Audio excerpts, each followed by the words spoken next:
handful of kids going up and down those lines, completely oblivious to the fact that the Blue Jays have one of their best prospects going tonight, as Adam Kloffenstein has been splendid through his first 4 innings. Back out for his 5th, and he's got a little bit of rope left. He was allowed up to 85 pitches in this game tonight, and he has used just over half of those to get where we are right now. I'm Rob Fai alongside Ricky Romero, Caroline Frolic, and our special guest tonight, president and partner of the Vancouver Canadians, Andy Dunn, going to join us. Stick around for the 5th inning. And as we watch Adam, I have used the adage a couple of times now that everybody's got a type. And right now the Blue Jays' type when it comes to, you know, their early draft picks from a pitching perspective seems to be big and durable. You look at Zoink and Pearson and Manoah and Clough. I was saying to Ricky earlier, the shortest guy is 6'5". TJ. Well, yes. Yeah. I mean, there's some big guys. And but no, you know, if you take a look, size, durability, big bone, strong guys. You know, Doc Holliday, tremendous career, big physical human being. You know, if you see what's coming through the system in Toronto when it comes to arms and size, arm strength, it's pretty impressive and pretty fun to watch. You had a guy during your time with the Florida Marlins that I want to touch on because I see a little bit, and you correct me if I'm wrong here, but everybody says, who does Adam Kloffenstein remind you of? And they say that, and you'll hear a variety of different people. Is there any A.J. Burnett in him at all? Yeah, hopefully the good part. And I love A.J., but a little bit. I mean, A.J. was aggressive on the mound. He'd come after you. He'd go get you. He had an aggressive personality and wasn't scared to come right at you as from a hitter. And you see that. You really do. And that's a nice comp. Johnny Holmes just got him for a double. And Clough hasn't given up a lot. That's just the 3rd base hit of this baseball game, but squared him up pretty good. And you got to remember, Tri-City is very much looking to win this game, as the Canadians' number to stay alive in this division is 2. There's Holmes sliding in safely with the old double. And it will bring up Mason House. And, you know, I always feel that that's the biggest blessing and a curse of any players when the comparisons are started, because sometimes they're almost unfair. You know, because you're not measuring him against another short season guy. You're saying, who does this guy project to be like? And it's a lot of pressure.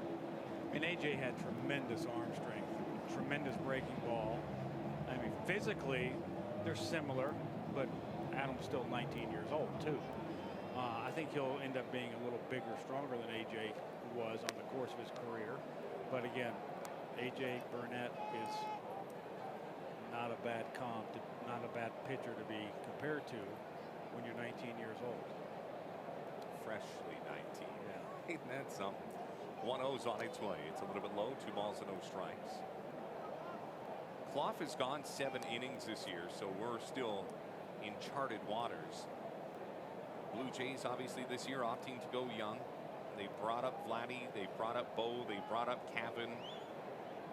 I know everybody came to see Vladdy, but Bo right now is really something special. We had Roberto Alomar here the other night. I know you spent some time with him, and he couldn't stop talking about Bo. His ball's out to the 3rd baseman, Lopez. Nice smooth throw, but unfortunately Horwitz isn't able to scoop that one out of the dirt. So now all of a sudden you're going to have a runner at 2nd and 3rd, and they're going to actually bring this runner home as it looks like it went out of play.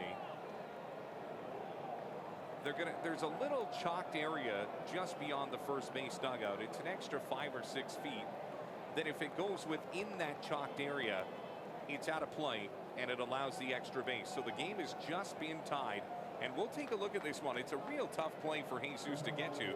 Ranging far to his left, gets it, doesn't really plant his feet. It was all in one motion, and it drags the first baseman off and tried to backhand it. It's Spencer Horwitz.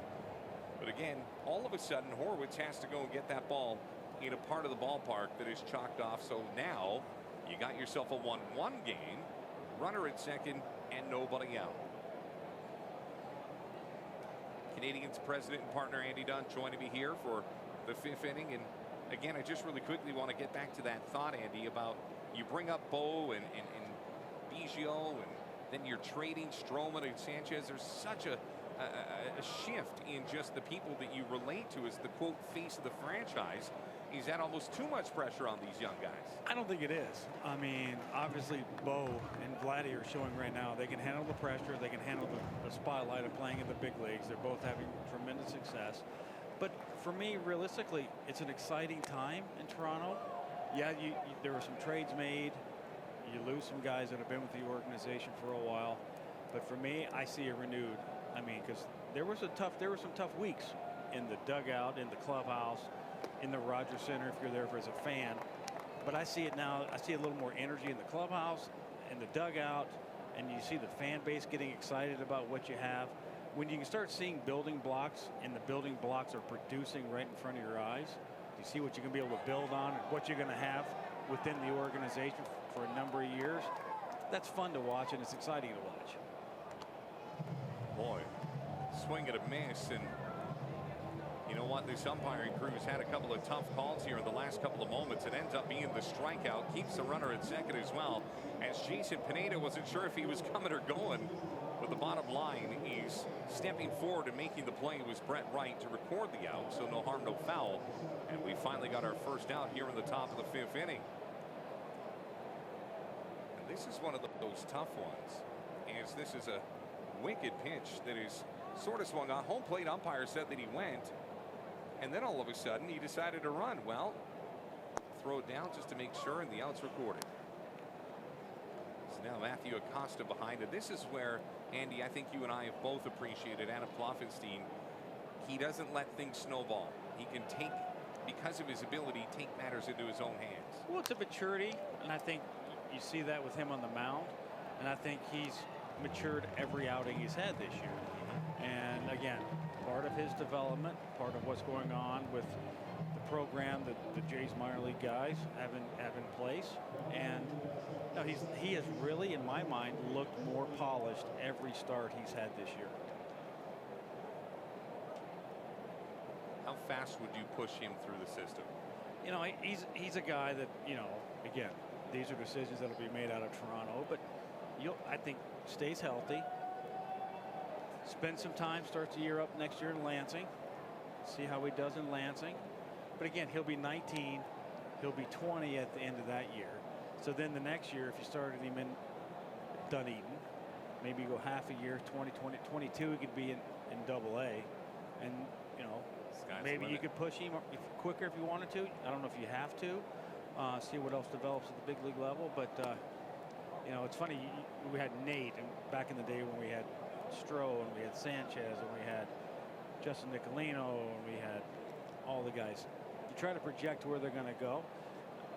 It's a lot of it's going to be based on need. And remember the year after we had Miguel Castro here in Vancouver, he's closing in the big leagues the following season. So supply and demand, but it's nice to see the system producing arms like they are, and it's fun to watch them climb the ladder. We've had a chance to see them all come through here. 2-1. Pretty good pitch, not called for a strike, and now the count goes to 3 balls and 1 strike. 1-1 baseball game. First blemish on the night for Adam Kloffenstein. Bit of a clunky inning. Defense not helping Kloff. As the right-hander comes set, kicks and fires, ball back into the mesh, still 3-1. Before I take off here at another out, I just wanted to say thank you to you, Rob. Thank you to Ricky, Caroline, for all your hard work. All of our friends at Hubcast have done a tremendous job for us. We look forward to it next year. And, you know, it's nice having, I hate taking the seat of an all-star, but that's all right. But, Rob, it's a pleasure to have you calling our broadcast. You're doing a wonderful job, and I appreciate it. Thank you, thank you. 3-2 on its way. Slider, and it just missed. So Barley's going to find his way on, Reynaldo Ilarraza, and I'm going to throw it right back to you. Thank you for the opportunity. I mean, there's a lot of people that had never seen Canadians baseball prior to us going on Sportsnet Pacific this year.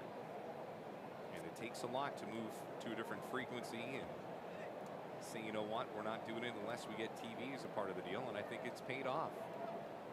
Well, we had a vision, and you know, we thought it would pan out, and the product's going to get better and better and better each season. And again, you know, we're part of the Jays system. We're proud to be part of the Jays family, and we're proud to be the only minor league baseball team affiliated baseball in Canada. Here comes run number 2 for Tri-City. Throw back into the breadbasket of Kloffenstein, and unfortunately it's a little late, and you can see right now Adam a little frustrated, probably with himself in particular on that one as he spikes a pitch, and that brings home run number 2. And yeah, this is just one from Ploff that gets a little away, and not a lot of real estate behind home plate, which is a part of the reason that you always wonder if that runner from third is going to be able to score. But he comes in. Jordy Barley, who is at first on the walk, is now at scoring position out at second. So Tri-City now leading Vancouver by a score of 2-1. Swing and a miss.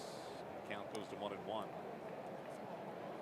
Bullpen for the Canadians is milling about. There's nobody that's working with any vigor, but you've got to wonder if this might not be the last inning of work for Adam Kloffenstein. Pitch call for a strike right. He can't get hurt there very often.